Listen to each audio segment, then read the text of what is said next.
शहर के भागम भाग वाली गलियों से दूर एक छोटी सी झुग्गी में रमा रहती थी।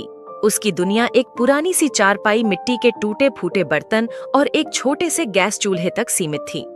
रमा की उम्र मुश्किल से 20 साल थी, पर जिम्मेदारियों के बोझ ने उसे वक्त से पहले बड़ा कर दिया था। उसके पिता भी इस दुनिया में नहीं थे और माँ बीमारी से जूझ रही थी। घर चलाने की पूरी जिम्मेदारी रमा के कंधों पर थी। उसने कई छोटी मोटी नौकरियां की, पर कहीं भी मन नहीं लगा। ऐसे ही एक दिन रमा अपने घर आते हुए अपने हाथों में कुछ पैसे लिए खुद से कहती है, न जाने इतने पैसों में क्या ही होगा। समझ नहीं आ रहा कि इन पैसों से माँ की दवाई खरीदूं या घर का राशन। हे भगवान, अब तू ही कोई रास्ता दिखा दे जिससे मैं अपनी माँ का इलाज भी करवा सकूं और घर खर्च भी चला सकूं।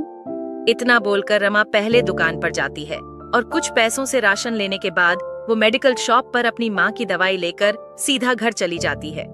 घर जाने के बाद वो अपनी माँ को खाना बनाकर देती है। ऐसे ही दिन गुजरते हैं। एक दिन जब रमा अपनी टूटी झोपड़ी में बैठी थी, तभी उसकी नजर एक पुराने अखबार के पन्ने पर पड़ी। उस पर एक शानदार रेस्टोरेंट के चिल्ली पनीर की तस्वीर छपी थी। चिल्ली पनीर, इतना महंगा खाना, क्या कभी मैं ऐसा कुछ बना पाऊंगी? उसकी माँ कांता देवी चारपाई पर लेटी हुई थी। उन्होंने रमा की उदासी भांप ली। क्या हुआ बेटी, किस सोच में डूबी है? कुछ नहीं माँ, बस ये अखबार देख रही थी।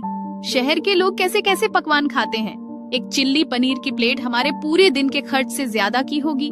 अरे ये सब अमीरों के चोचले हैं। हमारा सादा खाना उनसे लाखों गुना अच्छा है, क्योंकि उसमें प्यार का स्वाद है। रमा को माँ की बात से एक प्रेरणा मिली। दरअसल उसे बचपन से खाना बनाने का बहुत शौक था और उसके हाथ में एक जादुई स्वाद भी था। अब अपनी माँ की बात सुनकर उसने सोचा, क्यों ना वो अपने हाथ के स्वाद और थोड़ा सा देसी जुगाड़ से एक सस्ता पर स्वादिष्ट चिल्ली पनीर बनाए।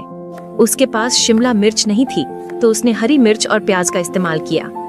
पनीर खरीदने के लिए भी पैसे कम थे, तो उसने अपनी छोटी बहन के लिए बचाए हुए दूध से थोड़ा सा पनीर खुद ही बनाया। अब अगले दिन रमा ने एक छोटी सी मेज ली और बस्ती के नुक्कड़ पर अपना ठेला लगाया। ठेले पर उसने एक पुराना पोस्टर चिपका दिया।